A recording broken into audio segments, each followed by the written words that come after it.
Samantala, hinggil naman sa isang electric electric tricycle charging station ang binuksan sa Valenzuela City bilang bagong kabuhayan ng mga residente na paniguradong makatutulong para sa kanilang komunidad. Ang detalye ihatid ni Julian Bunag.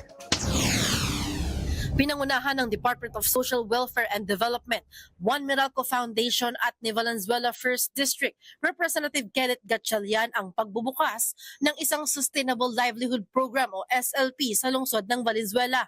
Formal na itinurn over sa lugar ang isang electric tricycle charging station kasama ang isang retail outlet ng mga piyesa ng e-trike para sa higit 100 miyembro ng Mulawinan Centro E-Trike Operators and Drivers Association.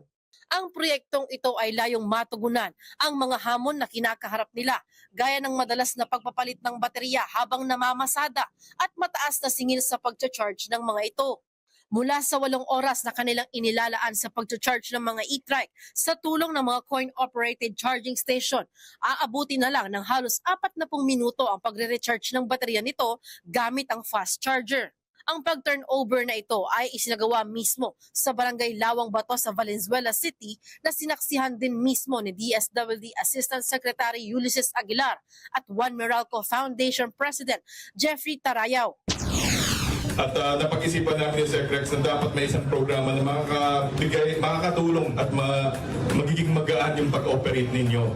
Kaya ito yung naging resulta nyon, mas gumanda pa kasi marami tayong naging partners at tumulong sa atin dito para maging role model po itong SLP natin.